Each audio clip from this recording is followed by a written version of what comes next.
Hi, I'm Aaron Garcia. Welcome to episode 13 of Conversations with Aaron. Show where I interview local artists, garner a few recommendations from them, and highlight their works. Today's guest will be Priscilla. Yo! Hi, what's everyone. up, dude? Hi! Hi. All right, going to get yourself comfy. Thank you. Yeah, of course, dude.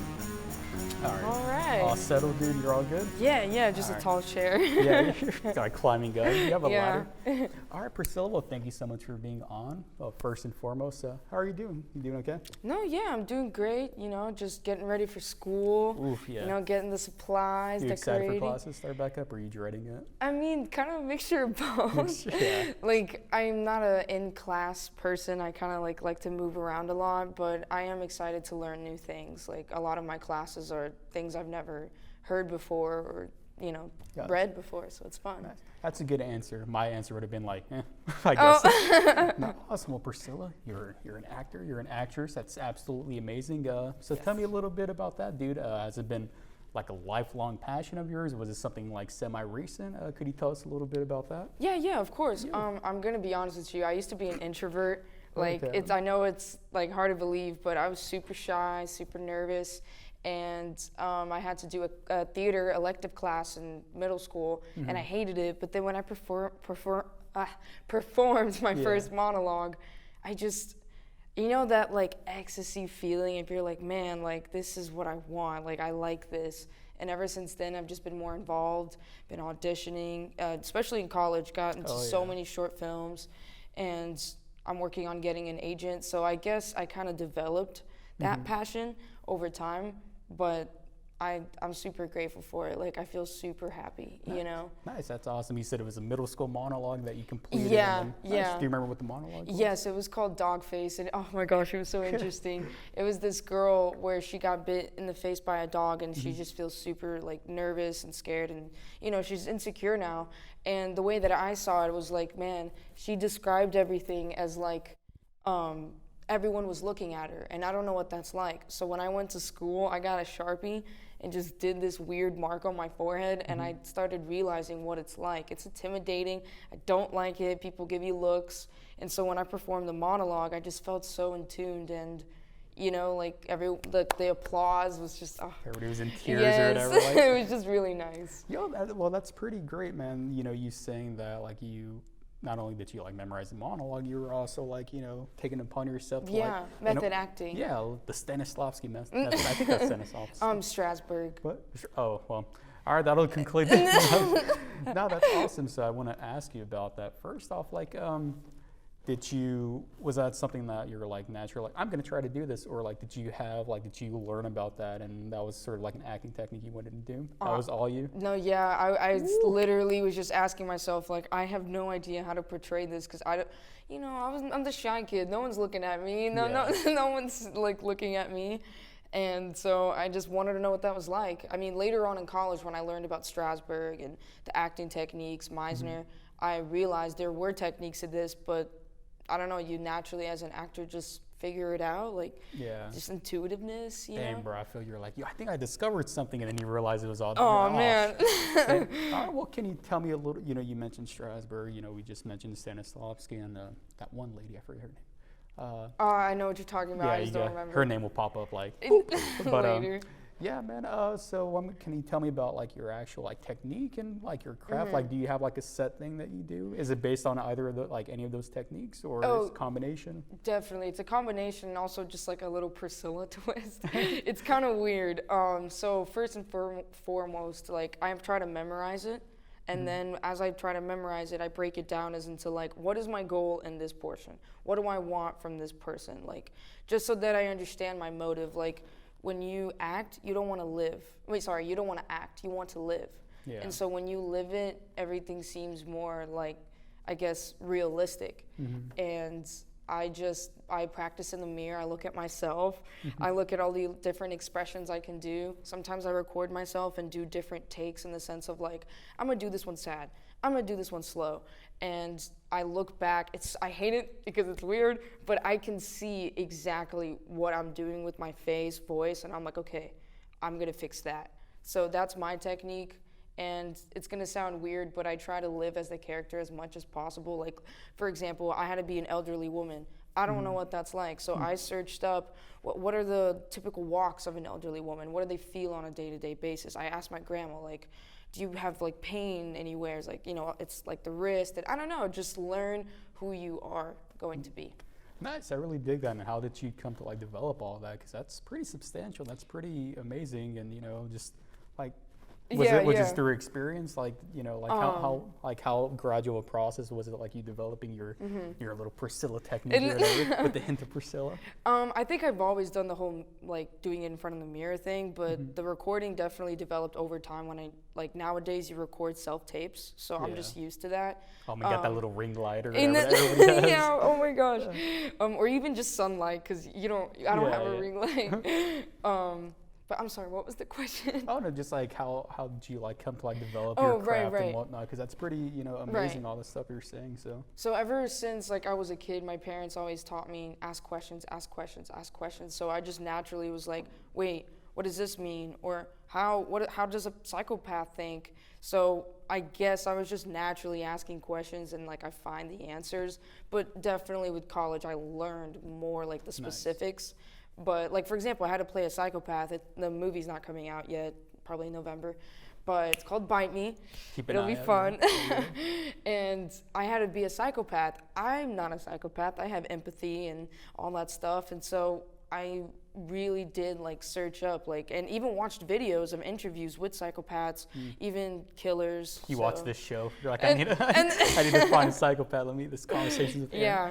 So I just learned a lot, like by just observing. You just gotta observe. Nice, and I think that's what like Marlon Brando did. Like studying him, like that's when he was a kid, he would just mimic others. He'd always be observing and whatnot. So it's really great that you do that. Yeah.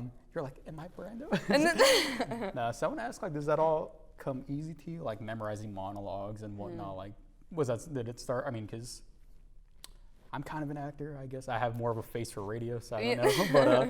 It is challenging for some people or whatever to get, especially at like this big old page or whatever. Like, does all that stuff come easily to you to get down, or does it take like, okay, I actually have to like work and like get this down? Or honestly, like memorization for me is kind of easy because I have like mild photographic memory. It's kind of like I see the paper and then some blotches I don't see, but I can generally just like see it.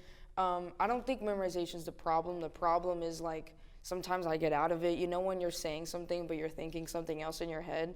Sometimes when I act, I'm doing that, and I'm like, oh my gosh, I'm not living in the moment. And you can tell. You can tell by the sudden, like, eye, like, shift, or just whatever it is.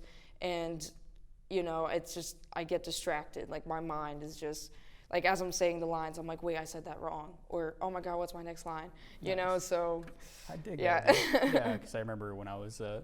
I made this little short film, and the actors, like, they had never worked before, so I was like, oh, damn, I have to, like, essentially teach them. And one of the things I told them was, like, you're locked in, like, just focus on something literally or whatever, and, while the camera's setting up. Right. And right when they say action, like, then break away from that. But, like, just it's this idea that you're focused on that. Right. You're locked in, and then once you come out, like, nothing else, you're in that world. You're in that world, exactly, exactly. There's actually exercises you can do before you film, just to like, for the actors, especially if it's like a co-star scene, like for them to connect and just be in sync. It's like really crazy, trippy, like exercises. It's like a pantomime, like you follow me. Like I'll do this, and then you have to follow my lead, and then I follow your lead, just so that, I don't know, we're in sync. If the connection is real. If you have chemistry, it looks good on camera. Oh, definitely. Yeah. Boy, I've seen people who don't have chemistry. Shoot. Yeah. Even off camera, just relationship with people. It's just tough, yeah. That's great, yeah. And I want to ask, like,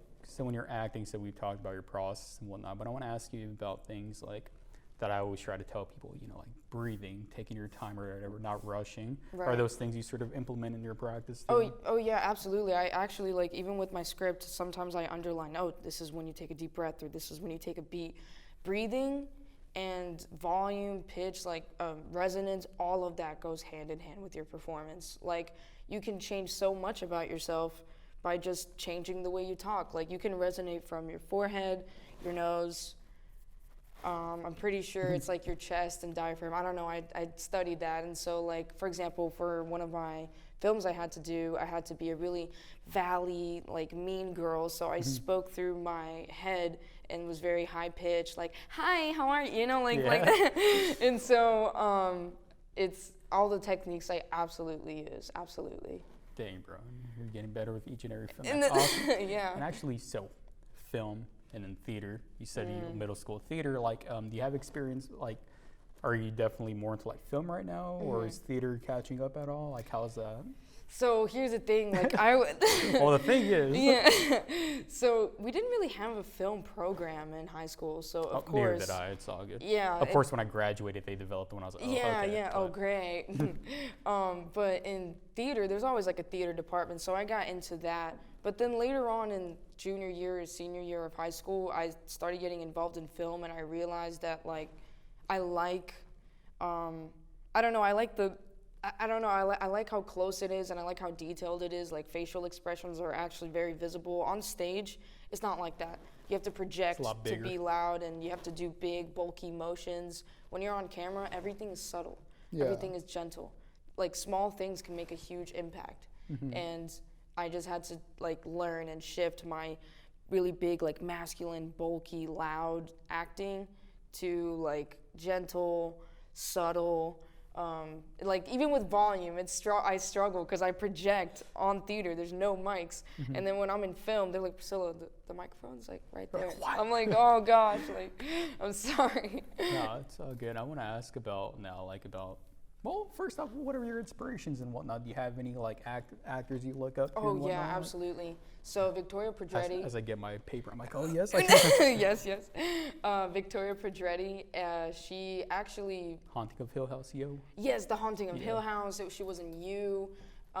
She played Love. She was in Once Upon a Time in Hollywood too. No way, really? Yeah, she has a small part when they get to that ranch or whatever.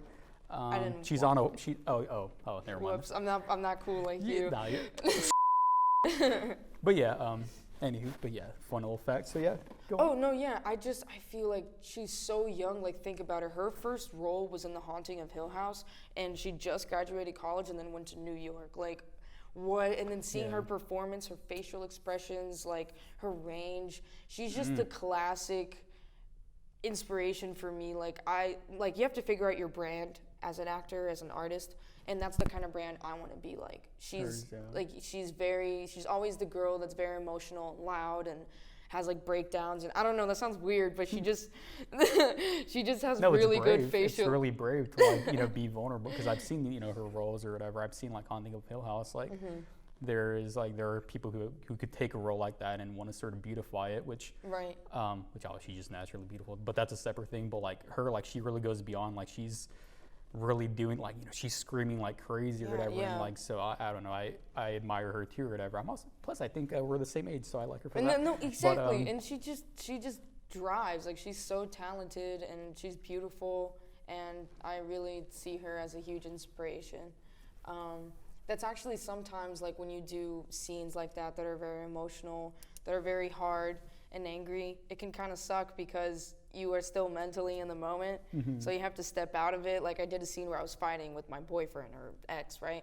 And after I finished filming, I went home like super angry, super like cranky, and my parents are like, "What's wrong with you?" I'm like, "I don't want to eat your chicken. Leave me alone."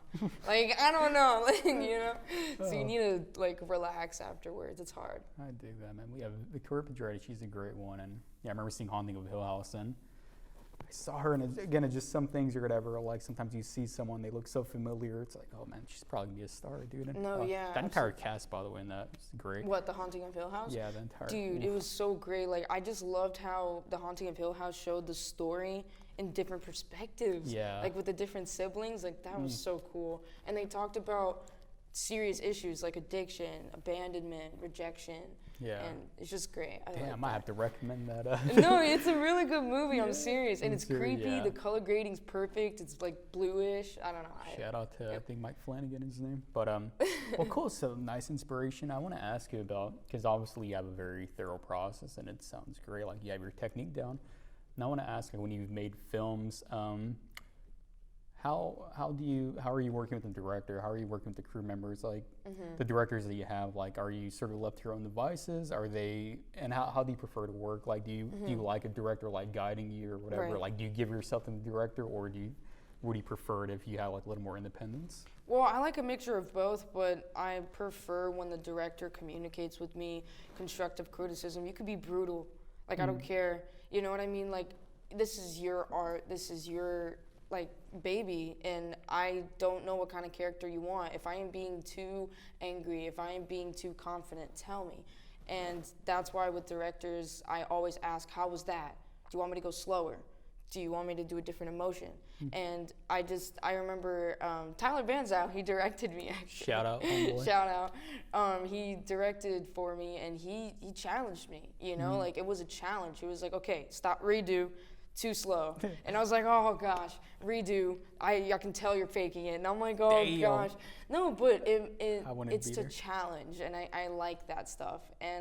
But on the other side, I like having the freedom because then I can live as the character. It's like, what would this character do? And then I do that. So I don't know. I like both. It's just, it needs structure. If I don't know what you want, I don't know what you want me to portray. Okay. You know? No, that makes sense totally. I'm curious, do you enjoy rehearsal? I know there's some actors who vary on that. Like I've spoken to some who do and some who prefer to be a little more spontaneous. Like what's your take on that? It's strange because like I'll rehearse my part. I'll be in my bathroom in the mirror, like just practicing my lines. But if I have a co-star or a scene with another person, I only want to practice it like once or twice and then record it because then it'll be more authentic. We're not memorizing each other's lines because when you're performing with a different person, you know their lines, but you can't do that. You have to listen to them because when you listen to them, you will respond accordingly.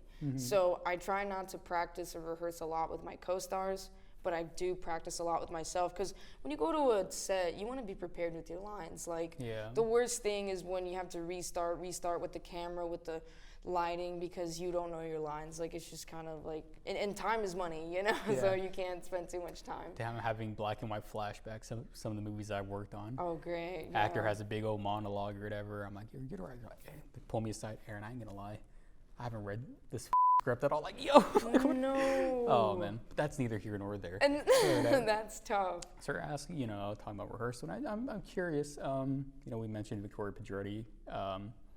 I said her name correctly, right? Pedretti? Yeah, I think so. Forgive me, Victoria, if I didn't. My bad. My bad. I want to ask, like, you know, we were talking about her, sort of the idea of like a brand, or you know, like her playing certain roles. Right. Do you gravitate towards any certain roles, or because I know there might be like a difference between like roles that you would prefer, but then there are probably things that you just get cast in, which you're like, dang. Yeah, you know, speaking of that, I'm kind of getting typecasted right now. May I ask as what? Yeah. I've been the psycho killer. Like the psycho girlfriend killer. That sounds about right for like student films. There's always some. Yeah, just fake blood and whatever. And I like it, you know, like I enjoy practicing like that crazy like Harley Quinn vibe, Joker vibe, but at the same time, I want to be more. Like I'd rather be like, I don't know, I would like to try the girl next door, the girl in a horror movie like Flash, like what's that called? Like the Flash films? Flash. Like Slasher. Slasher films. Slasher. I my thought you God. like Flash the superhero. No, I'm so sorry. You're good. I need coffee. No, you're good. Okay, cool. So that's what you know. You don't want to be typecast is one thing. You want to like diversing some strong character work. I want to be a villain and the good guy, but I won't lie. I do have more fun being the villain. Being the villain is a little bit more fun. As a wrestling fan, like WWE and whatnot, the wrestlers are usually like. Because, you know, it's like babyface is a good guy, heel is a bad guy. And they're like, you know, we always prefer being heels or whatever. I'm like, go figure. All right, so that's really great. And now I want to ask, like, about, you know, the life of an actor, the life of an actress or whatever, you know, money and whatnot, the idea of a struggling artist or whatever. Have you been, if I may ask first off, like, are the roles like strictly like student films? Have you ever like gotten a role that you're like compensated for? You know, like as opposed, you know, with like money, not like, oh, well, we got some pizza, yo, we got some Oh my gosh, like one little crusty pizza. But yeah, can you tell me about that? Yeah, of course. Actually, this summer I was so busy. Like, I was on Backstage. It's actually a really good website for artists, voiceover, doesn't matter, to find local casting calls. And I got a job. I actually got compensated a really good amount of money for just 2.5 days of filming. It's called Love Never Fails. Ooh. I was so happy. It was so professional, very fast paced. I was intimidated, like I had the jitters the first day. I was like, oh gosh, I'm sorry, my line. I know my lines. It's just when you get stage fright, you're like, wait. Just go blank. What's the, but I have gotten compensated for that. I've done commercials where I also got compensated for that. I will say, like, my first couple of projects were, like college films and stuff, but I got experience and also build my portfolio. Like, that's my main thing. I'm actually working on getting an agent. So I'm putting myself out there. Like, I really am. And the life of an actor is ask questions, like, it's understand the world, understand different feelings, different perspectives, because you never know what kind of character you're going to play. And honestly, the life of an actor can be really intimidating because our whole job is to be criticized, is to be watched, is to be judged. Like, hey, fix that or do this. And so it can be a little intimidating to just go out there and just be on display for anybody to judge, No, I have like a lot of sympathy for actors, a lot of empathy, because, there is always, there's like some stigma, if you're, a group of people, like, you got a businessman or whatever, all these people in charge of companies. It's like, oh, what do you do? I'm an actor. Like, oh.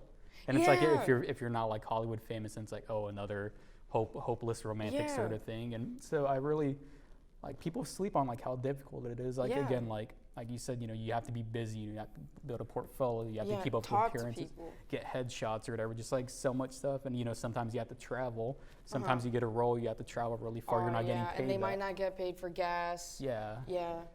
So like, no, I totally I know your that. struggle or whatever. Like, no, it can be hard, and I feel like it can be very difficult when someone like promises you a role or even hypes you up, and they're like, "Wow, you beat 10 people out of all this. You're so good. You're perfect for the role." And then when it's time to get casted, they're like, "Sorry, we don't want you anymore." And I'm like, "Oh, like rejection is real." But I think I got thicker skin now, but like even my I'm just more nervous going to California, going to big places, because they are ruthless. They don't care.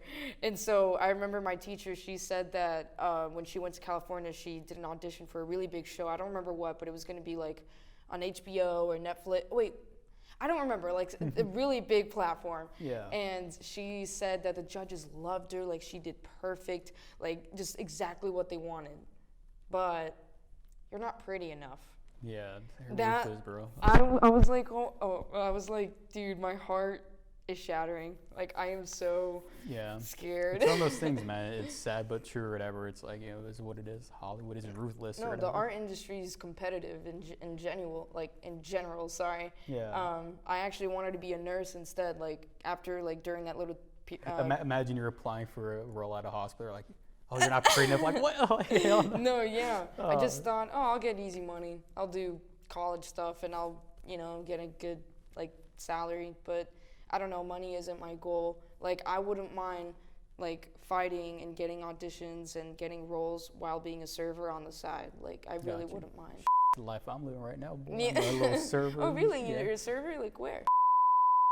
That's nice. I may or may not bleep that, but cool. Now I want to ask, we were talking about the struggles and whatnot, and once you get it big, Victoria Pedretti, we're speaking of her, and I just want to ask, because, there is like, you're a human, yes, but then like, there are the masses of people watching you, having a social media presence, at any given moment, they could pull up some from your history or whatever. Oh, and like, get canceled? That's what I'm saying. Like, there's a whole other thing, because like, there's the actor stuff, but then there's like the celebrity aspect of it. Right. I think Dennis Rodman, if you know him, Chicago, he was a basketball player. He got interviewed, and he's like, y'all don't get it wrong. He's like, I'd play basketball for free. What we get paid for is the bull. Referring to like the media, like the franchise and stuff. And the media, scrutinizing them and that stuff. He's like, that's what we're really getting paid for. And that was really enlightening. Like, granted, he's a basketball player, a very controversial one. I love that dude. But in a way, I feel like actors are, I mean, because heavily scrutinized. You're being everything. Who are they dating? Oh, they identify as this. It's so crazy. And does that intimidate? Oh, go. No, I'm sorry. Like, I'm just saying, like, the perfect example is, like, if you're acting in something and they think you did really bad and they're like, you're such a bad actor, blah, blah, blah, blah. Like, you've seen Twilight, right?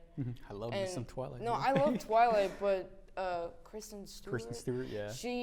I think she either just didn't have good direction or she was just, it was the beginning of her acting career. But, the acting was a little rough. Like, people have made jokes about it on TikTok where it's just kind of like too theatrical, or I don't know. I don't know what the word is. And she got a lot of backlash, and it's like, it's hard. Like, I know some celebrities don't read their comments. Like, their account, they don't actually administer it. Like, it's their management because they don't want to read the comments. Like, it's just brutal. But at the same time, the love is amazing, like just everything, exactly, just getting recognized and appreciated. And like, I think I'm a decent person, so I think for me it's like having that big of a platform, like a voice. I just want to spread positivity, some, like, I don't know, just my perspective, just like peace, love, guys. Man. Well, I really dig that. That's all great and very admirable, I think. And yeah, so keep doing. I mean, you seem like a decent person. Granted, I just met you. Who knows? But okay. Well, now I want to ask you, just sort of last question to wrap up this first segment, dude. Yeah. Wish we could talk for hours or whatever, but you're amazing. But I want to ask, what can we expect? Like near future, far future? What do you got going on? I know you said you got looking for an agent, which is exciting. It's going to open so many more doors for you. But so if you could break it down, near future, far future. Okay, so near future, I would say that there's a couple films that are coming out. It's called Butterflies, Bite Me, Love Never Fails, Jade. So, because I was this one, that one. I was really busy this summer. Like, hey, that's what's up, though, dude. I really wanted to go out there, Plus, when you're doing nothing in the summer, it just feels so sad. You're like, what am I doing? Anyway, so those are the near projects that are coming out. And then long term, I want to move to California, New York after college. I think by then I'd already have like an agent. If not, I would get it ASAP and just audition. And honestly, my goal is to be in like Netflix. It could be TV shows. It could be movies. I just want to do that. I don't necessarily want to do realities or like competition. I just want to be acting. Nice. Those are my goals. Heck yeah, dude. Well, I wish you all the best. And I know, like, we always like California is competitive, or LA is like competitive. Yeah. New York, but like, don't let that get to you, man. It's like, I mean, I know, like, they're always like, some people go and fail. It's like, yes, but for me personally, that just drives me even more because it's like, I'm confident in myself. Someone would even say I'm too confident in myself. Like, you, Aaron, you arrogant ass. No one's gonna love you. You gotta love yourself. Exactly. And the only person that. Rip. But so just keep doing your thing. It's gonna be hard, but hey, it's worth it. You'll make it. And it's like, well, why couldn't it be you? Why couldn't it be me? Like, exactly. So do your thing, dude. You only live once.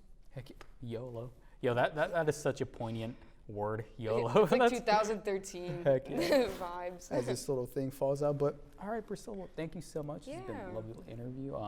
I feel a lot closer to you, which is obviously easy because we didn't know each other before. I gotta ask you questions after this, I gotta get to know you. Like the dirtiest question. Just cut the block. All right, well, thank you so much. I feel a lot closer to you. I know the audience does, and I think now we're gonna recommend some stuff to the audience. Are you excited for that? Yeah, I'm totally down. All right, awesome. Let's get out our little pieces of paper. Yes. Bam. All right, do you want to go first? Yeah, so the way it works is pretty simple. So we hooked out 6, right? So I'll go first, whatever. It's like all the chauvinistic but it'll be 1, 1, 2, 2, 3, 3, 4, 4, 5, 5, 6, 6. Pretty simple, cool. Okay? Cool. All right, let's do this. Let's do this. Alrighty. Hello, audience of Conversations with Aaron. Priscilla and I are now going to recommend 6 things to y'all. Today I got, I guess I got 6 songs. It was a surprise to me too. I was like, what do I even have? I got 6 songs. Well, actually 7 because one is y'all know how I be doing. That's my lucky number. So. What's 6? No, 7. 7. Okay. Not 6. Mark with the B 666. Oh my gosh. Alrighty, gang. So the first thing I'm going to recommend are actually going to be 2 songs from one of my favorite groups, Slow Dive. The 2 songs are Sleep and Allison. Now, Slow Dive, boy, I tell you, they're just. I guess they're new? No, they're from like the 90s. They're like they're like a shoegaze band, and I think "Sleep" was the first song I heard from them. And I say I'm a big fan of them, but like high key, I still think there's so much I need to learn about them. But if I'm not mistaken, the song "Sleep" isn't like an actual official release. I think it was something like it was a demo or something, and it's an unreleased song technically, but it's so great and just so, I don't know, it makes me feel some type of way when I listen to it. Like when I sleep, it feels like I'm like going through the stars or something. It's absolutely great. The vocals are very echoey. Yeah, and Allison, this is funny. I feel like I may have heard this like in my youth or whatever, but it was until I listened to it again years later that I was like, oh, it's that one song, and it connected. Absolutely great. So yeah, Sleep and Allison, fantastic songs. Again, it is shoegaze, so if you're not into that thing, what's wrong with you? But Loser. Yeah, check out those 2 songs from Slow Dive and check them out too. I'll throw in some extra. No Longer Making Time and When the Sun. I don't know, but yeah, boop boop. The other 2 will pop up here. But yeah, so that's my first recommendation. Priscilla, what's yours first recommendation? My first recommendation is a show called You. I think it streams on Netflix and maybe other places, but I think it's a Netflix original. It is so good. Obviously, Victoria Petretti is in it. And it's about like this stalker, psycho, like guy who is obsessed with this girl. And like it's an anti-hero because like you sympathize with him because he is like passionately in love and just wants them to be happy. But at the same time, he's very controlling and he just is a murderer and it doesn't work. But I don't know, I find it very entertaining. It has like writing and novels kind of like in the story because like the guy's a writer and he dates writers and I don't know.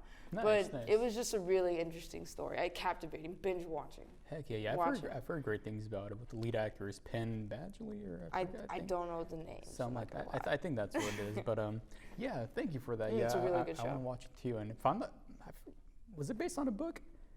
I think so. Okay. I'm not gonna lie, I don't know. Yeah, it's all good. But yeah, check out You, y'all. It's pretty good. Yeah. I'm gonna just shut up. But yeah, thank you for that. All right, on to our second recommendation. And okay, I'm pretty sure I haven't recommended this before, but hopefully I haven't.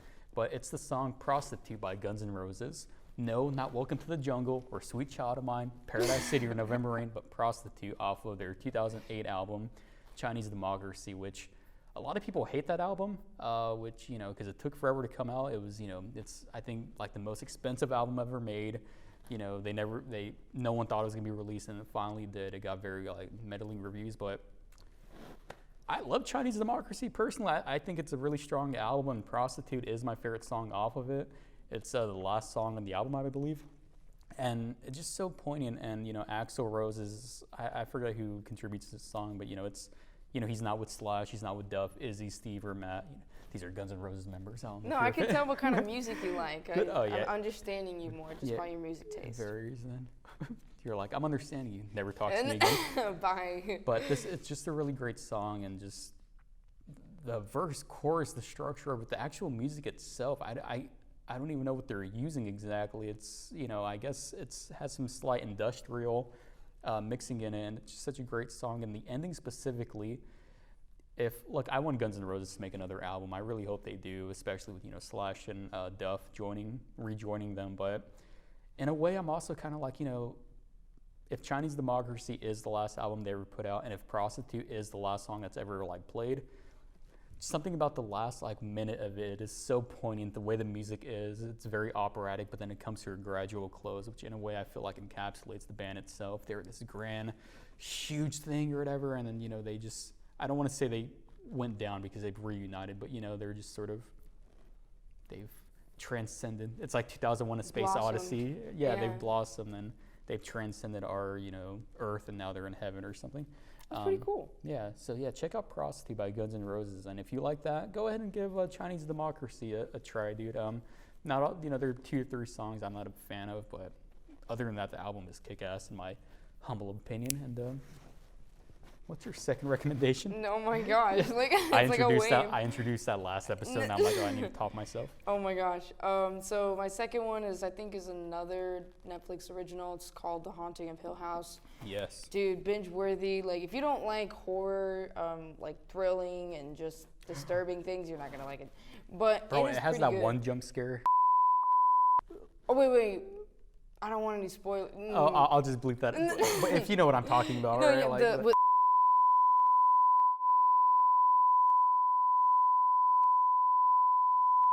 well, that's just gonna be like all bleeped out. So, yeah. Okay. Cool. Yeah. Cool. But it's just super good. Like the color scheme is nice. You get the perspective of I think 6 different siblings. 5. I think it's 5 or 6. Yeah, 5. I think. 5, and it's just a really beautiful. Well, kind of beautiful story. It just I like it. I like it a lot, and it's creepy. So. Yeah, Like I was actually scared. I don't get scared by horror movies at all, but I was actually like, oh my gosh, like this is. I'm scared. I need help. That's a good show. Very well written, and you you care about the characters and whatnot. You The do. drama's very well written. Mike Flanagan, that dude's a beast or whatever. I love me some Mike Flanagan, boy. Well, thank you so. Thank you so much, boyo. Well, thank you so much for the recommendation. Yeah. Great things you've been recommending. Thank you so much. And alrighty, gang. The third thing I'm going to recommend, the third song I want to recommend is 3,000 Miles by Champs, which is very interesting because I don't know how to say her name. Ana de Armas, the actress from she was in the Knives Out, the most recent James Bond movie. She's playing Marilyn Monroe. Anywho, she's in a video where she covers this song, and that's kind of what I'm recommending, like her version of this song. I guess it was like an advertisement for a type of alcohol or something like that. Anywho, the song is called 3,000 Miles by Champs. That's like the actual song. But in this little short film she's in, she covers it. And it's really, I mean, the song itself is pretty kick-ass, but because I heard that version first, the cover, that's kind of what I'm more prone to. But yeah, check it out. It's just a really good song or whatever. Very catchy. The chorus is very lovely. There's something like Dance in the Room vibes. Yeah, that is sort of like I don't know. I'm rambling. I don't know. But it's just a really great song. Very catchy. The bass line is really groovy. And so check out 3,000 Miles by Champs. And if you look it up on YouTube, find the one with Ana de Armas. I think that's how you say her name. And you'll be like, oh, that's what Aaron was talking about. They're both trash, but nah. Well, yeah. So that's mine. What is your third recommendation, Priscilla? My third recommendation is going to be a movie. It's called Stardust. I know a lot of people haven't Shout out Robert De Niro on it. Yeah. Oh my gosh, you know it? Yeah. Okay, you just won 2 points. Yeah. That's awesome. Yay. I love Stardust. I went from -4 to -2. Yay. It's just wait, Matthew -4. Oh, -2. Okay, I'm sorry. Math. But I just you get to see Robert De Niro as a cross-dressing pirate. Who wouldn't want to see that? Say less. Yeah, and there's just witches, there's fairies, there's spells, there's knights, there's queens. There's just all this fantasy tropes all in one, and I love it. I love it so much. Yeah. So it's a really good movie. Yeah, the director Matthew Vaughn has some hits. He has that. He had Layer Cake before, Kick-Ass, The Kingsman, which hit or miss, but it's a very 2011-esque fantasy movie. You know what I mean? The graphics aren't perfect, but it gets the job done. Yeah, I remember when it came out, I was like. Yeah, I remember coming out. That looks very interesting. And I think Michelle Pfeiffer's in it too. Yes, it is. And actually, Charlie Cox is in it. He was in the Daredevil, the show. So he was younger then, and he had a long haircut. It was weird, but it was that awoke something in me. Dang, it just brought back flashbacks. No, I didn't even know I had. It just childhood memories, man. Heck yeah, thank you for that Stardust. Yeah, check that out. That's a good one or whatever. And thank you, Priscilla. Yeah. Now we're on to our fourth recommendation. So. My fourth one is going to be another song. All these are songs and whatever. It's Mistakes by Sharon Van Etten. Boy, y'all know I love me some Sharon Van Etten. And this song is pretty recent, I think. As of this recording, it's her latest single off of her latest album. Or it was a single off of the latest album. I think it came a couple of months ago.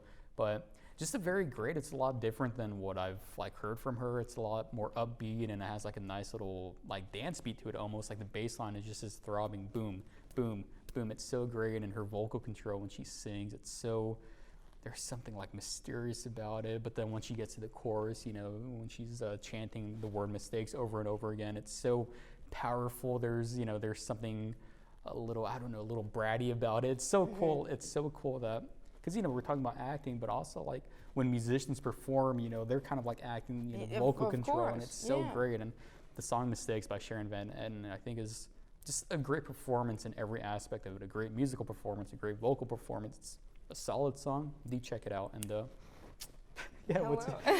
What's your fourth recommendation? I don't know how to do that, but if I was I don't good at either. it, I'm just doing some. No, you're doing actually pretty good. I'm gonna recommend a new movie that just recently came out. It's called Nope.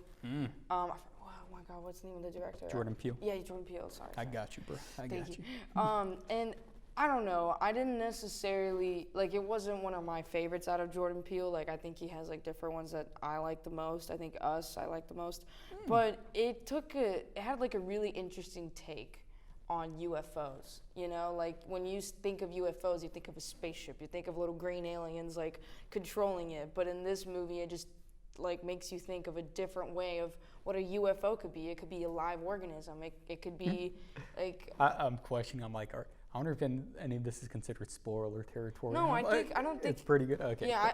I'll just say something else. I'm just saying like they made a twist to how we perceive UFOs. These ain't your grandparents' UFOs. Fam. Yeah, and it's cool. It's really interesting. The acting was perfect. The cinematography is beautiful. Yeah. I literally just saw it because I saw he shot it with IMAX cameras. I'm like, yo, I need to go see it just for that. And yeah. Oh, it was just such a I relief. like the soundtrack too. Soundtrack was great. Oh yeah, and the first scene, I won't say anything, but the first scene, bro, mind blowing. Oh, like you know what I'm talking. If you know, you know. Yeah, if you know, you know. Jeez. Yeah, Nope was a great movie to see in theaters too. By the way, again, like, he shot it with IMAX cameras, and I love it because something as a filmmaker I hate that people rely on close-ups too much, which I totally get them, technical and whatever. But he's shooting everything so wide, the landscape. And it's long. It's long takes too. Long takes, yeah, and not like showy long takes like the Marvel movies where it's like, look how technically this. No, it's. Yeah. Anywho, I'm just talking at this point, but.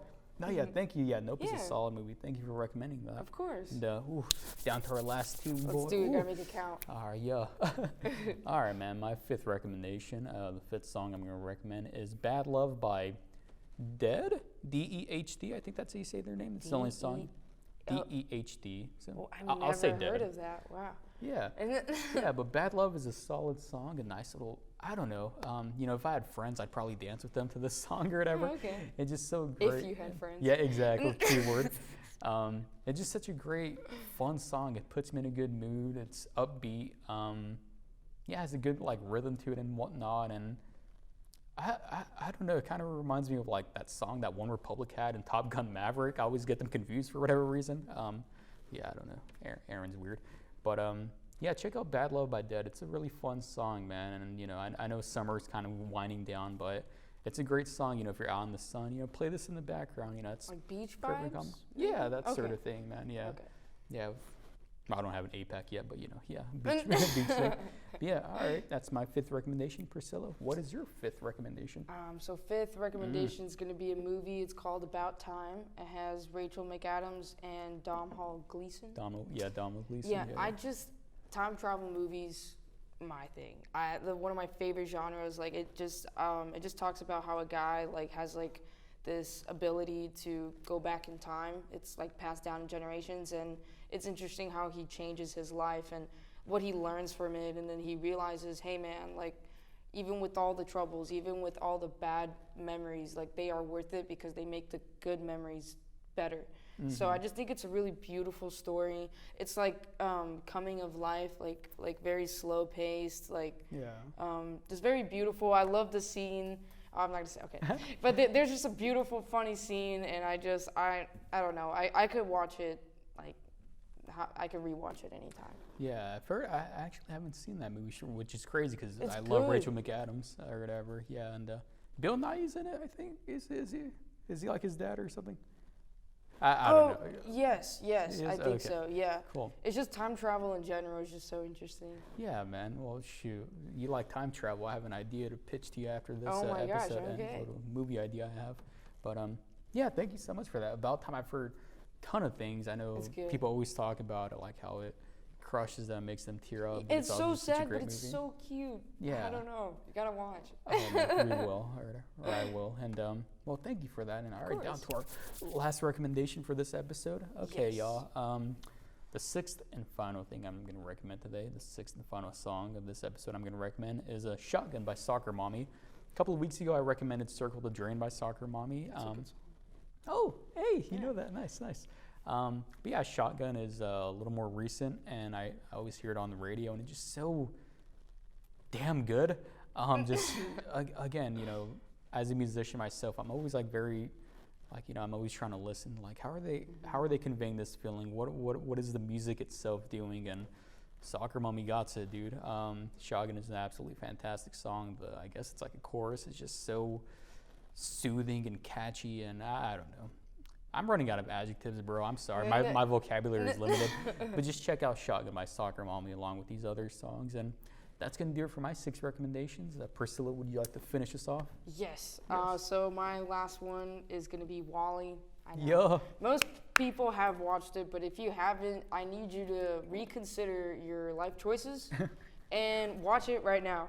Because not only is it cute and like the animations were like just beautiful and inspirational, like there's actually a really like important message behind the movie. How we are killing our planet. We are destroying and making it harder for future generations because we're just not being hygienic. We're like throwing trash everywhere. It's so sad seeing animals and the sea going extinct and have turtles like have plastic wrapped around them. Like they don't deserve that, and we live here. This is our home.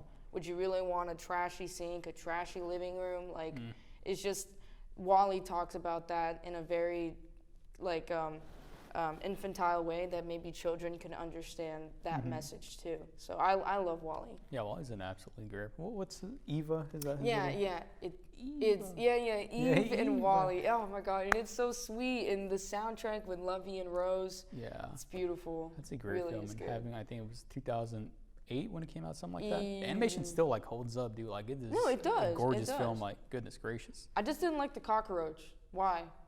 Why? And like Trigger. I'm put a trigger warning for this episode. Mention of cockroach. Yeah. All right. Well, thank you so much for that. Yeah, you had absolutely amazing recommendations, dude.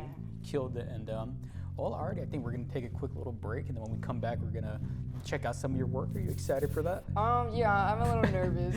Hey, it's all good. We all are. But yeah. Alrighty, y'all, stick around. You won't want to miss it. Boom. Cool.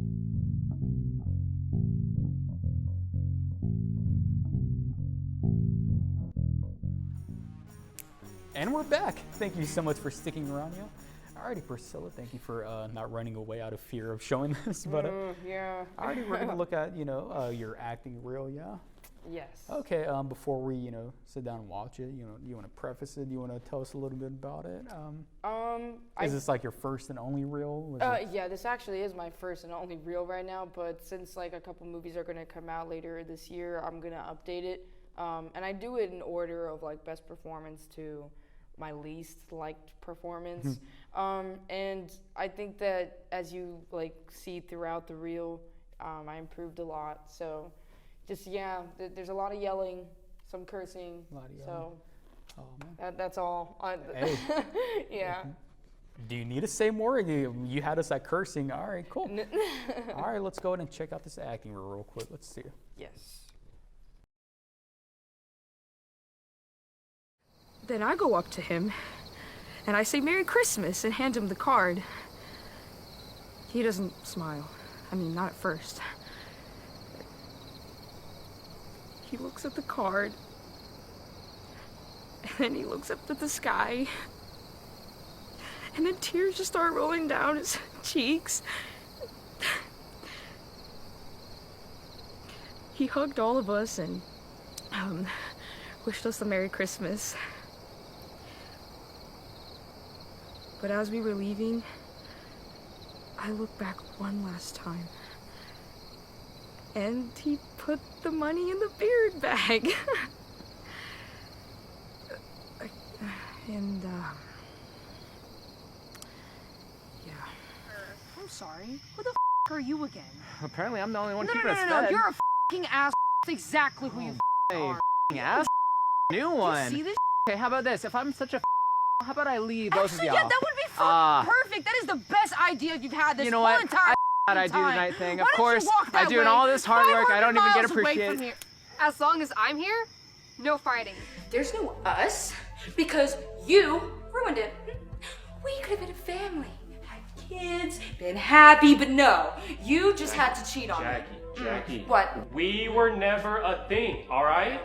You were our one-night stand. That's it. And I don't understand how you can't see that. And to think that you would think that I actually want a family? No. I knew it was about sex, okay? I already knew that. You think I didn't know that? Huh? It's all you talk about, okay? Yeah, my bedroom's upstairs and a wife has to please her husband. Just shut the up and love me. We promised that if we ever had any problems, we would work things out. Why are you doing this? All I want is for you to be affectionate with me and show me that you really, actually love me. Do you still love me? Do you love someone else? Are you gonna say anything? Do you even care? Think about it. If Red is the imposter, we don't want him to know where we are or that we suspect him. He's the only one who isn't here. Have you ever known him not to respond to a system failure? No. He's up to something, wherever he is. And he's the most experienced out of all of us. Which means, if we want to survive this, we need to stick together. The three of us, against him. When are you gonna get me one? One what? My S class. You said Look, like a I week told ago you were you gonna get me when this one. whole thing's And I done remember with we my looked at dad, the blue one and I told you, really okay? liked that one. Like, I actually pictured myself there. Okay, and I promise. It's Jennifer. Anyway, Jennifer? just, I don't like. No. You know how much I don't Yes, like I reading, know, okay? and I promise And whenever I don't want to wait that's that long, done, okay? I won't do it. I apologize. What did you say it was again? I'll let you figure that out. Do you think there's a pyromaniac supervillain on the loose? Starting to look like it. We'll have to look into it. Maybe he can make some adjustments to his suit. Yeah, I'm gonna start sketching on that. Can you hack into the police records and see if there's a connection between these incidents? Already on it. Okay.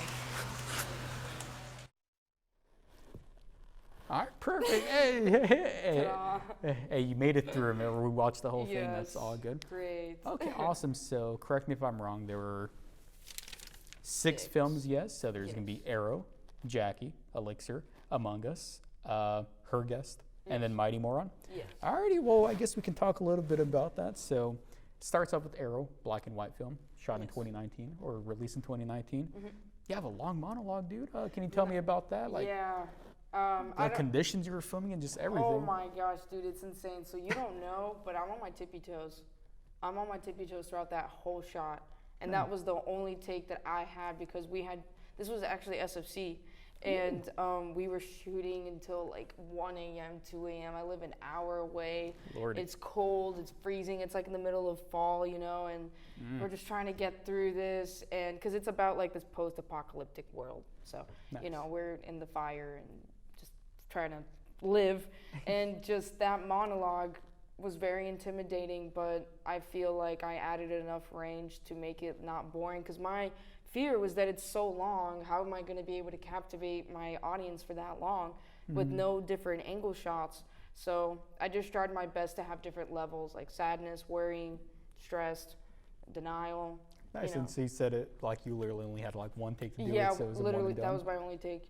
Yo, well, props to you, dude. And yeah. Yeah, and I mean that goes back to saying like, you know, people underestimate like how hard it can be for an act because again, you're not just acting, you're dealing with the conditions. It's cold as hell. You're far away. You're in that spooky ass Blair Witch looking. Oh my! I'm on my tippy toes, dude. Man, it's tough. tough. I just want to like, yeah. So it is tough, yeah. Yeah, but it's worth it. It's worth it. That's great, and I want to ask like, what was because. Again, I don't want to just be like an ass kisser, but I mean, he killed that, like all of your stuff or whatever. I know you're like cringing at it, but I think it's like solid stuff or whatever. So I want to ask, like, what was, you know, your preparation like? So you just memorized the monologue? Did you work with the director a lot? I know it was like SFC. Yeah, can you tell me about like your preparation that ultimately led to that awesome performance? Well, thank you very much. You're I welcome. guess like for me, I cringe because I've never seen myself through someone else's eyes or lenses, so it's kind of just. I've never seen myself in black and white. That's how I look. No, exactly. It's just strange. But I think for me, I just obviously memorized the lines, do the whole Priscilla trick, be in the mirror.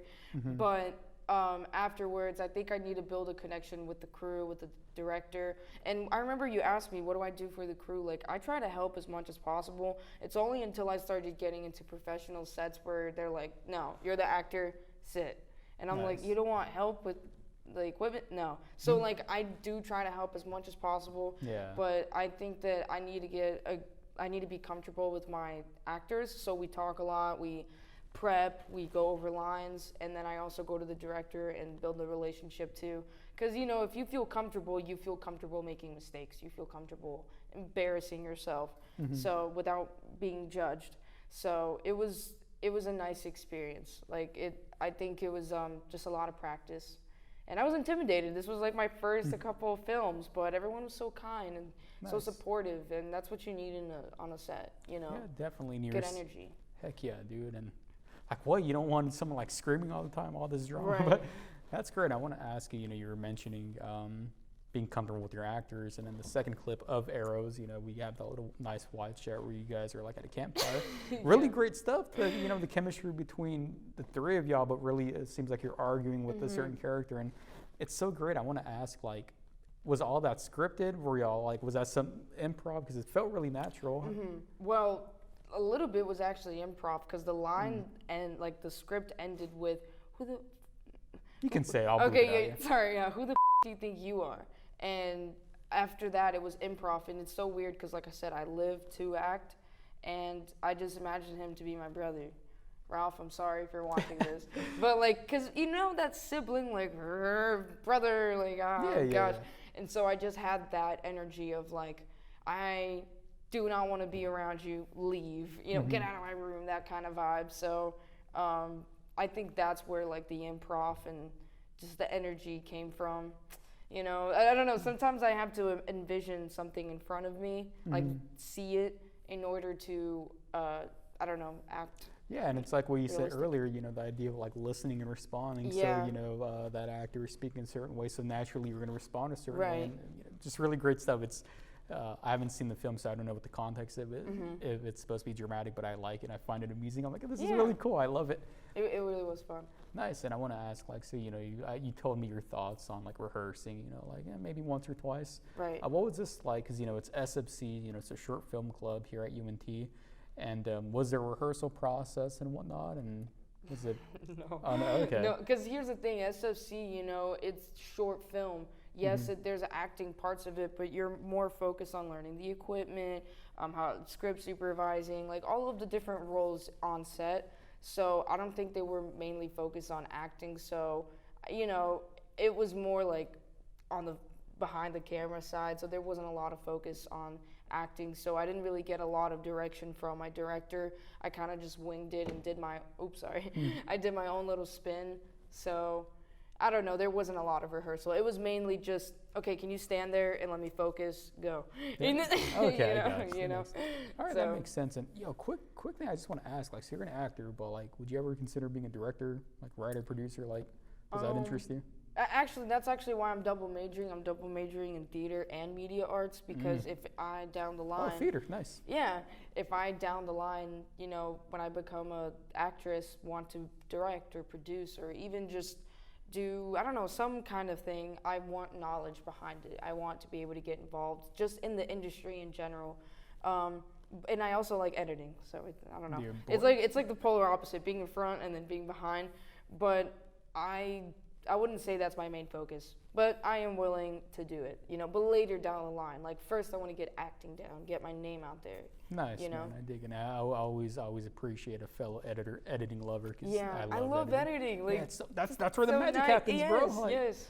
Oh, man, well, great, awesome. And I just want to ask, like you mentioned the conditions, how many days did y'all like film that? How long was that shoot, if you recall? That was like 3 days. 3 days? Yeah, Okay. everything's crunched up. You know, like a 20-minute film is filmed in 3 days, and it's tough. It's tough. Everyone was tired. Nice. And when you watched it, was it like? Oh man, it was amazing because we watched it on the RTFP 184. 184. Shout out if you know, you know. Yeah, and it's like a huge like screen, and so that was the first time I ever saw myself on a big screen, and I cried. Nice. I was crying because I was like, dude, like this is what I wanted. Like, it's coming true. Like my dream is slowly but surely coming true, and it's happening before my eyes, and it was just a beautiful moment. I was super happy and grateful. So. Yeah, I really like that. Like as a director, sometimes because I've made movies, I've premiered them, and something I always kind of sleep on or I forget. Like sometimes the actors I'm working with, I'm like, oh, they haven't seen themselves on the big screen, so that is a really special moment. It's really great, and just so it's like I want to make movies for myself, but then also like, man, I want to make something like actors really are in love with and that they're proud to be in. So when they show, they just feel like yeah. And it's so nice when afterwards, I'm sorry. No, you're good. I was going to be like, that sounded like the turtle, like that turtle meme. Oh. You know, with, Cue meme right here. Okay, sorry. But dang, I forgot what I was saying. Well, because I was talking about like, I want actors to be gratified or, to enjoy. Oh, right. Sorry. But after that film, I remember we were doing like a little Q&A or just saying hi to the actors, and there were people I have never seen ever in my life that just went up to me and saying, hey, I really liked your performance, or hey, you did awesome, or hey, like I liked watching you on those films. And it's like, dude, it's one thing if your parents or your friends be like, you did great, like, thank you, but you're biased a little bit. You like me, you love me. But when someone that you don't know and probably will never see you ever again, like, I feel that their compliments are very genuine. Like, you didn't have to come up to me, but you did, and you were impressed. So I really think that the recognition, the compliments, I guess just reassurance, like, just makes me feel, okay, yeah, I'm good at this job. I'm good, Nice. I'm really happy for you, man. That makes me happy. Like that you had a great experience with that. That's what we want, right? People to like our stuff. Heck yeah. Well, thank you so much. So that was Arrow. Arrows. Oh, yeah. You're good. You're good. All right. Well, any last comments on that before we move on? I guess just no. That was fun. It was a fun film. Film. Awesome. Is it available to watch anywhere? Yes, it's actually on YouTube. You have to look hard for it though. So just You're search up type in Arrows, SFC. it'd be Katniss, Green Arrow, all this Oh stuff. my gosh, yeah, true. Awesome. Well, thank you so much for that. And okay, the next clip is from Jackie, correct? Yes, Jackie. All right. Well, let's talk about this. So, could you explain like your, gifts? I mean, we saw the clip or whatever. So tell me about that. Like, so you're a crazy ex. That's where the psychopath thing goes. And thus she got typecast from there on. Yeah, ever since then. It's, this girl, Jackie, kind of wacky, Hey. She rhymes too, bro. Yes, dude. Double threat. But she met this guy, and they decided to go on a date. They, had a hookup, and then she started getting obsessed. Like, it's kind of like Fatal Attraction, that movie, where it's like, you're mine, and if I can't have you, no one can. And so I break into his house, and that's where the scene was. He's like, what's wrong with you? Like, you don't know how to clean, you don't know how to cook, you suck at everything, and whatever. And basically after that, I kill him. Like, after that scene, we do the do, and then I kill him. Man. And then, Now I'm laughing at, you said that he tells you, you're not good at cleaning, you're not good at cooking. Like, what kind of, that's funny. No, it's because the whole point of the movie is that I am helplessly, dumb. Yeah, okay. And then, I don't know. Gotcha. But I really enjoyed this role. Nice. This was really pushed my limits. That was the first time I ever played like a Joker-esque character, which is weird. Oh my God. Yeah, my little child. I was like, I wonder if Priscilla heard that. Yeah. Okay, cool. And well, talking about it, you mentioned and with Arrows, the idea of being comfortable with your actors. I mean, obviously I haven't seen Jackie or whatever, but there's obviously you're playing an ex or whatever, like obviously contact or whatever. So does that come with you just like speaking to the actor, y'all both being comfortable? Like how is that process? Right. Yeah. So actually, we didn't have an intimate coordinator, but that is a thing. Oh, an intimacy coordinator? Sorry, intimacy coordinator. And we didn't have that because there wasn't any kissing or anything like that. But there was like flirtatious. I was seducing him in different scenes that I didn't show up there. But we had a talk. We talked about consent, like what areas are you okay with me touching? What areas are you not okay with me touching? What are we gonna do in this line? Am I gonna hold you here? Because it was weird, that was the first time I ever did a touchy film, and that's why I liked it. It was very challenging for me But there were moments where, like, you know, I was like caressing him or hugging him, and in the back of my mind, remember I like stepped out of my acting and I'm in my mind, and I'm like, oh my God, like I don't know this guy. Out of body experience, you're looking at your body like, Priscilla. No, I know. I was nervous, but the main thing is communication, respect, and consent. That is the biggest thing. So. Heck yeah. And more than just acting, just relationships in general, friendships.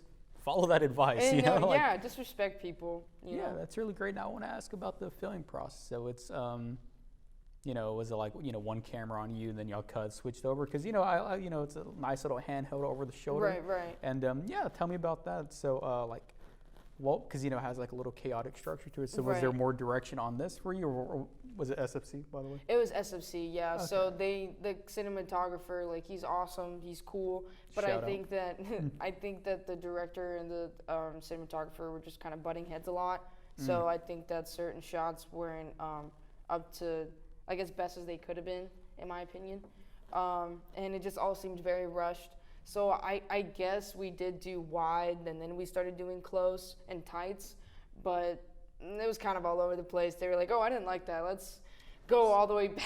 Well, so you how know? was that for you as an actor? You know, you mentioning that you like structure, and, you know, I ain't trying to, you know, bring up gossip, drama, and you know, if, you know, two integral crew members, you know, director and cinematographer are like butting heads, like that's a thing unto itself. Right.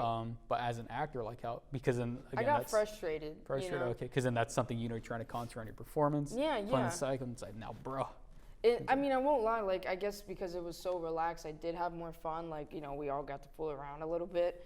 But I didn't think that my acting was taken seriously. I don't think that even the outcome could have. I think it could have been better. I just think that everything was so rushed because we had to meet a deadline, and that kind of hurt a little bit because this means so much to me. Even if I'm not getting paid, even if it's SFC, if I ever get a chance to act, this means a lot to me. So I just got really frustrated when other people don't take it as seriously. They're like, oh, are you almost done? What time is it? And it's like, dude, you can leave. Like, you can leave. You didn't have to do this. To my fellow filmmakers, y'all need to be like Mike Nichols when he made Who's Afraid of Virginia Woolf. It's like his first movie. Okay. And they were telling him, someone told him like, yo, this is your first movie. They're gonna walk on you, so you need to, like, you know, be authoritative, because, you know, they'll walk all over you. He's like, I don't know, blah blah. First day on set, a crew member is like joking. They're very just relaxed, and they have to do something. He's like, and the crew member says something along the lines of like, "Who gives a it's another movie?" And boy, Mike Nichols fired him, and oh my you know, he just became the alpha. And if y'all know anything about Who's Afraid of Virginia Woolf, it's only considered like one of the greatest movies of all time. Like, so, you know, take it seriously, dude. You know, like, even if, you know, like, amateur film, it's like, well, still take it seriously. Yeah. Like, you know, it's all good. I want to ask, like, so how was it, you know, watching this, like, did you watch like the premiere? Like, how was that? Was it similar to Arrows, where you're like in tears, like, yes? No, it was different. It was a same place, same room, same screen. 184, if you know, you know. Yeah, but I was disappointed because I I feel like we took so many takes that, one, were unnecessary, but then, like, and also they were takes that were better than the ones they used. That was my issue. Like, you knew, the script supervisor wrote not to use that one. This one was better. That kind of bothered me. And also, if you see it, there's a soundtrack, the same loop soundtrack, all, like, throughout the whole film. And that really made me upset, because it's like, wow, after this whole performance, we're fighting, we're angry, and you're just gonna put this lame soundtrack in the back. Like, I did this bathtub scene that I thought was really good, but then they didn't even use the take that was good. And I was disappointed. I was embarrassed. I didn't get the recognition that I did last time. And I understand a lot of people didn't like my movie. They thought the movie I was in, they said they didn't like it. Yeah. So it's tough when you're the actress, because you're the face of the movie, and it's like, dang, man, like, it's not my fault. You know, so. No, yeah, that's hardcore. Then, you know, the other members, if there are any PAs or whatever, like, right, just like, you know, the people you don't like normally think about, and like, you're in a bad movie, it's like, damn, it's like, man, I put all this hard work in, and dang, just do me like that. I'm still grateful. I'm glad I did it. Yeah, you're always like, no matter like bad experience or whatever, you gain experience, and that's hugely integral. Right, so that's always good. And So I want to ask, like, I know typically actors aren't involved with like the post-production process. I'm just curious, like, you know, with this like particular film, like, did you know what was going on, and was it just a matter of, like, you filmed and completely done, saw the premiere, like? They didn't even have a storyboard, dude. So no, I just did what they wanted me I to did my do. thing and did. I'm gonna hit up Bucky's. No, straight up, like I did not know. So I just kind of went with it. It was a very chaotic set. That's why it was so fun. But that's why I think the final product wasn't as polished as it could have been. Okay, I got you. Well, Jackie, is this available to watch anywhere if you No, feel it like is private. No, thank you. You're like, God, no. That's I the made only good sure of snip. it. Okay, awesome. Well, that's Jackie. Any last things, comments you want to make about that before we move on to the next? Just it was my first intimate acting scene, so I really enjoyed it. Nice. So Yeah, I've done an intimate scene before, and it was. it's strange. Yeah, it's weird.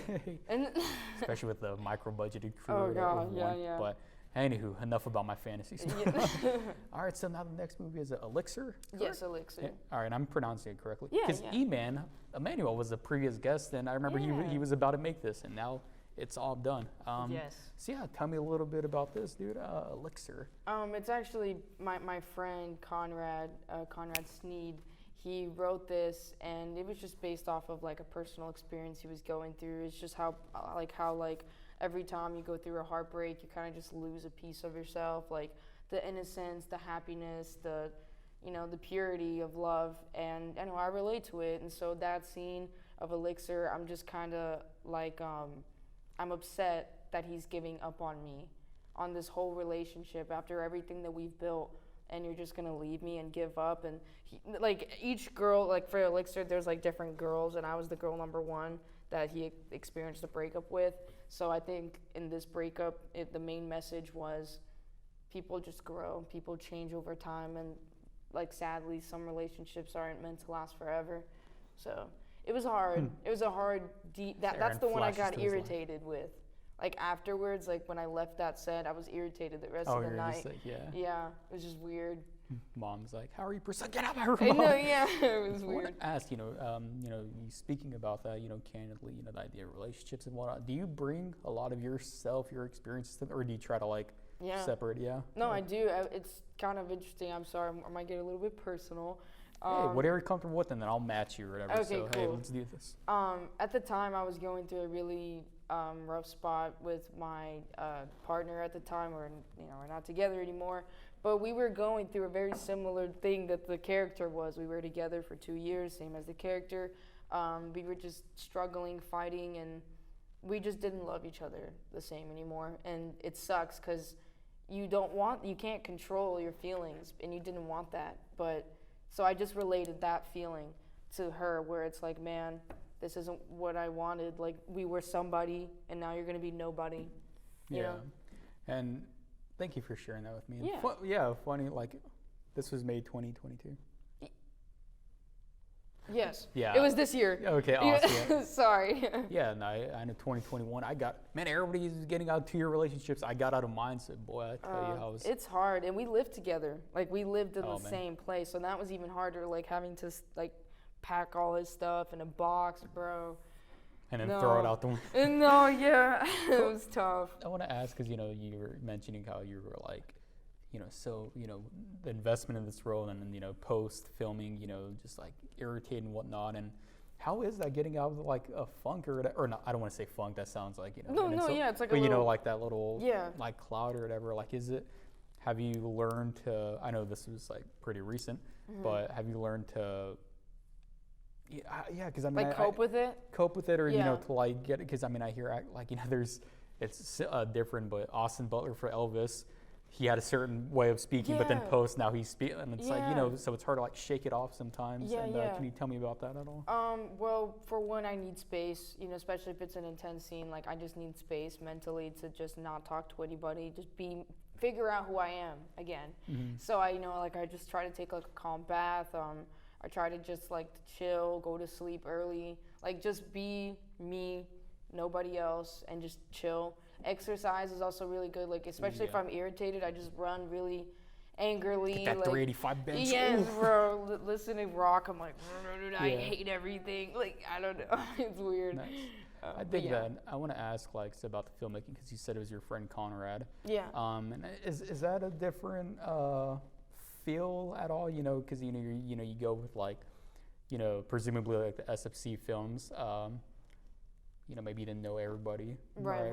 But then Conrad, obviously you said a friend. Right. So does the set feel any differently? I'd say so, not drastically, but like I said, like it's light, it's fun, Mhm. you can laugh. So that's why it was so hard, because in that scene I was supposed to be angry, I was supposed to cry, and I was supposed to be upset. But then between takes they're laughing. I'm like, can y'all stop? Can y'all stop making jokes right now? I can't stay in the emotion. But it just makes it more fun, Nice, more I love that. comfortable. And so with that again, since was it, so he writes in and you get And then he's actually the guy that you saw. That's Conrad. Conrad, yeah, He's that acting in boy. his own stuff. So Yeah. Oh man, I love that. And Yeah. so I want to ask like, so is there much like rehearsal, or is it already like, oh well, we already know Priscilla's a beast or whatever, so we can sort of like leave her to her No, own devices? literally, yeah, no, we don't. I haven't done a lot of. I've actually, I don't think I've done like any rehearsal for any film. Okay. You just show up on set and you do it. You just gotta know your lines.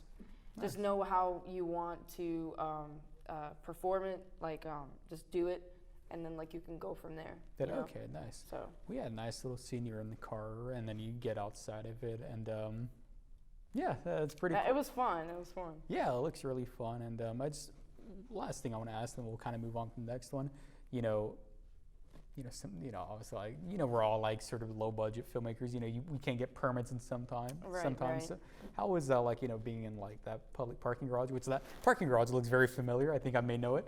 We'll keep the location a secret. But how is that as an actor? Because again, that's something else you have to. I mean, that was at night, so I doubt it was busy. Right. But then you're like, oh, I'm in public, so I need to think about that because people may be seeing me. Like, does that? Oh no, absolutely, I don't anything to care. it? No, Hey, actually, respect. the people staring actually gives me an adrenaline rush, and then it just makes me feel like, oh God, I gotta impress them. I gotta make it seem like I know what I'm doing. Nice. Like just people watching me just makes me like, I gotta rock this. Because then if I look dumb, they're gonna see me. But I actually even did like a video before where I was freaking out, like going through a mental breakdown in the middle of a square. Like, I don't know, I don't mind, but I have no idea if they even got a location release form. Like, I have no idea. I just know that the only complications we had was when like cars would pass by whenever we were about to record. Car, and then it's like, oh man, that street but football when the technique. take was good too, and then you have to restart, and it's like, dude, rip, Yeah, it's but yeah, well, Elixir, great stuff. Really and, good stuff. Check, shout out to Little Brother Production, E-Man, you're a beast. And alrighty, well, any last things you want to say about Elixir before we head on to the next one? I guess just I really enjoyed the message behind it. It's relatable. This is one of the most relatable character I've ever had. Nice, and available to watch on YouTube. Yes, I believe. on their channel. Yeah, Little Brother Productions. Nice. Jake. Check out Elixir, bro. Get Priscilla some views. Alrighty, well, so the next movie is Among Us. Yes, I believe. Same production as well. Little Brother Production. Yeah. All right, bam, hey, well, can you tell us a little bit about this? So it's actually like based off of the video game Among Us, and it's like. Oh man, I don't know anything about video games. I retired like what? 10 years you ago. Play video games? I retired in 2011. Gears of War was like my favorite series. Bro. Once that franchise ended with Part 3, which there were more, but I consider that the ending. I retired. That's sad, but hey, to each their own. Yeah. But those points I gained earlier were just lost. You're back to zero. Back to -4. Yeah. But it was just about like it's literally the game, but just emotion. Like how everyone's trying to find the imposter, who is who. As you can tell, I'm not gonna spoil anything, but basically just. I'm very angry and very aggressive and just very vindictive, and I had a lot of fun. So you'll see what I mean. Nice. So. I want to ask, was that a school project? Was that their own thing? Their own thing. Like this is their own production, like channel company, whatever. Oh, okay, they're so doing. straight up. Okay, yeah. Nice. I think they just rent stuff or they have certain equipment already. Mm-hmm. But the more they do it, the more professional it looks. Like Butterflies, that's gonna come out. It's also them. It's gonna be really good. Like I'm excited. Like I saw a little snip, and the cinematography looks nice. So Yeah, shoot, if anything E-Man is involved with or whatever, like they're learning. They're improving so much. yeah, and that's really important. So I dig that, and with Among Us, are you always bringing your Priscilla technique to every role? Does it vary at all? Do you do more or less, depending on the project? I'm not gonna lie, like I always perform in the mirror, like and record myself, like always. So I do that for every role, but for Among Us, like it's actually kind of crazy how it happened. They needed an emergency purple. I'm purple. And because their original purple just couldn't make it, and so they had to reshoot all the purple scenes. And so I came in there, saved the day, and so I didn't really have time to memorize the lines. So I kind of just went with whatever. So I didn't really get to do the Priscilla practice technique, but the patented Priscilla technique. But I kind of winged it, and I watched a lot of villain-esque movies. I can't think of anything. What was it? Patrick Bateman. American Psycho. Because again, like this was very psycho murder, angry person. So Nice. Hey, there you go. That typecasting. Yeah. Oh my god! But I have fun. It's a lot of fun. Yeah, it looked really fun because I've seen that movie, and you have like a little blooper reel too. It's Oh it's my! Yeah, it's like funny. a fun time. Awesome. And so since it's their little productions, did y'all have like big old premieres? Was it a little more casual? Like for that one, surprisingly, I just don't think we did. But for Elixir, we did. Actually, it was at my house. It was really fun. We watched like a. Your house is room 184. Yo. Oh my gosh! That'd be wild. How did you find out? Nice. Okay. But it was just fun, like we all like hang out with friends. Just ate some popcorn, got some BTS like slideshow, and took some pictures. It was a lot of fun. I think the best thing about acting in these kind of productions is just we get to appreciate, look back, and be like, wow, we did that. We all did that together. Yeah, dude. So before we all hated each other. No, yeah. Oh, man. No, I love them. Yeah, well, manga's great stuff. And any last comments you'd like to make about it before we move on? I guess, no. Period. Perfect. Period. Everybody's listening like, nothing. Okay. All right, cool. Well, the next film is Her Guest. Her Guest. Right? Okay, Yes. tell me about this. I find that clip very amusing. Nice little comedic timing you have on that. Yeah. So tell me about that. It looks like a pretty large cast and whatnot. So it's basically about like a business dinner. We invite this girl. It's actually the girl that's asking me about my name, and we're basically just making fun of her. Like she's the new girl, and we're all like just like those pranks that you do when new people come in, and we're being condescending. But I don't actually work in their company. I'm just dating the guy that works there because I'm a gold digger. I'm a Instagram model. Like I just want money. That's why when I found out that he is bankrupt and he has no money, I'm freaking out. And I'm like, dude, are we even going to Brazil? I don't know. Yeah, this is gripping. I'm like, oh man. It was really fun. I enjoyed this role a lot. Like I never was able to play like the bitchy valley girl, and I finally had the opportunity. Cross it off your list. Like yes. And I had a really good time. And with the nails, I don't know. I felt girly. I felt awesome. I love that, dude. And tell me about. First off, was this SFC? Was it its own thing? No, it was actually Colin Galloon.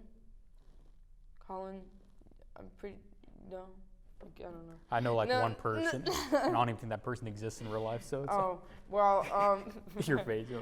Imaginary friend. Yeah. But it's outside of SFC. I have no idea. Okay, nice. He got funding himself, I'm pretty sure. Oh, great. Well, so tell me about that. Did it allow for more structure? Any pre-production stuff helping you as an actor? In contrast the very short turnaround that SFC has. What were some differences? I think that because it wasn't like a college club, people were more they went out of their way to do this extra. If people were more serious about it, people were more patient. Oh, can we leave? No, it's you want to be here. So it was just nice that everyone was on board. I think it was a little bit more professional, a little bit more fast-paced. Because rather than SFC, everyone's trying to learn, and the director's like, I want this, but then the cinematographer's like, no, I want this. Everyone's just, and everyone gave a lot of respect to the director, Colin. And that's something I see that I think is very important. When the cinematographer and the director, or anybody on the other side of the crew, is like arguing with the director because of his artistic choices, it just becomes a mess. Nothing gets done. There's like an ego trip. Like, you know, I just liked how everyone was respectful of Colin's artistic choices, even if they didn't agree or like it, you know. Nice, I dig that. Yeah, know your role, people. Yeah, come that on. sounds offensive, but like sometimes in film, like, you know, it is what it is. Yeah. We don't need the boom operator saying, "I think you should do this." It's like, boom, go boom somebody. Oh, exactly. Yeah. Nice. And, you know, talking about it, so I want to ask about, you know, because it's you and quite a few actors like all together on that set. Right. And how was that? You know, with the little like cast, is it fun working with others? Yeah. Like, does it allow for like more improv? And also I want to ask about, you know, recording the lines itself, because, you know, that's the thing too. Like, you know, you have your close-ups, you got to focus on your lines. So, and, you know, I don't know if there's like an over the shoulder where it's like an opposite, but okay, I'll ask that question later. No. I'm asking you all like two different things. No, so we'll start with the I first got one. the two questions. All right, bam, so go. with improv, I'm gonna sit back and listen now. No, I got you, man. Yay. So with improv, like, yes, that scene where I was yelling at him and I was like, "Are we even going to Brazil?" Like, obviously, I'm Brazilian. I couldn't think of anything, so I just improvised that. So a lot of the fighting, because I don't know why, maybe I'm just good at yelling.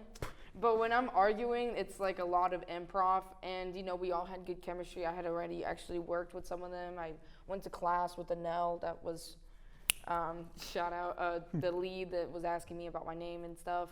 And as for the wides or the shooting, the way we would do it is that first we shot wides and went through the whole scene, and then did tights over the shoulders, whatever may be, the whole scene again.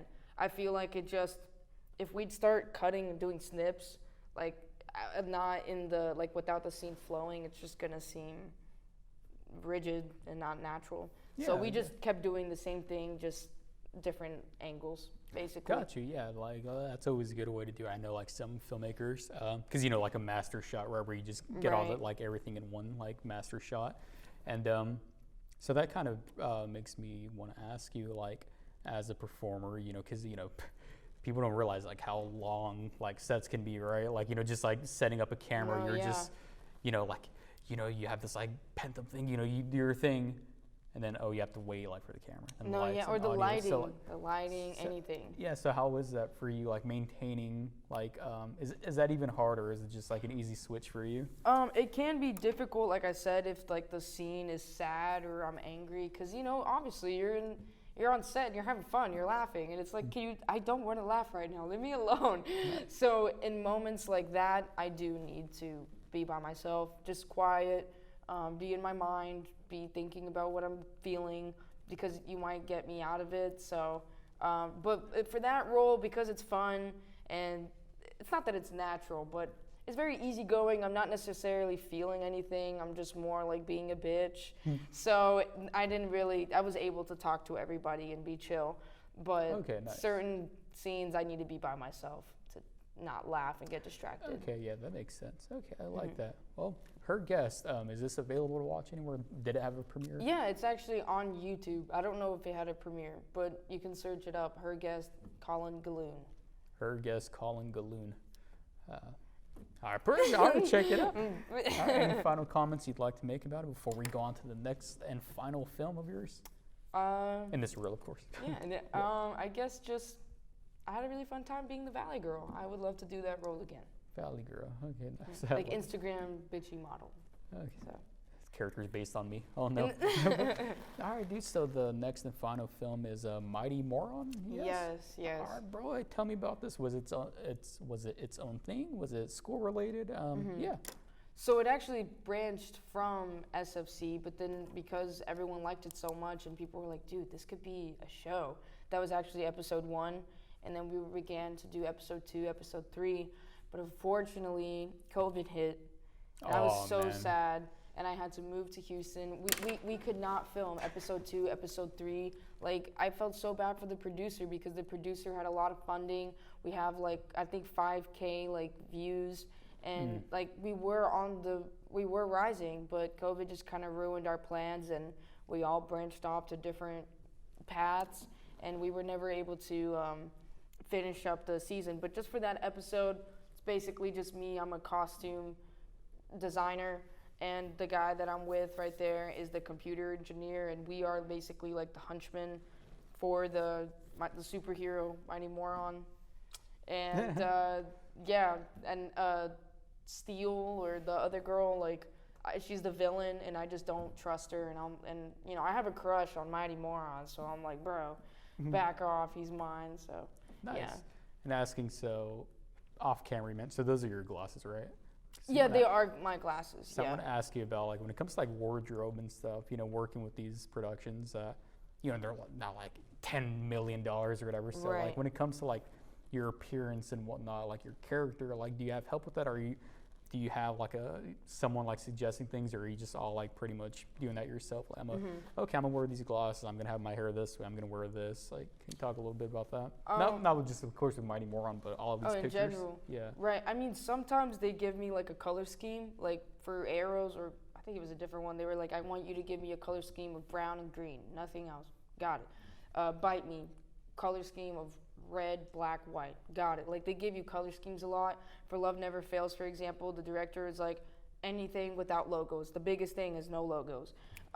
So that's a little Goddamn tough. Jordan, Yeah. Jordan, like Tough. Adidas. Oh my God, that keeps. I'm sorry, Yeah. just the chair is scaring me. I'm sorry.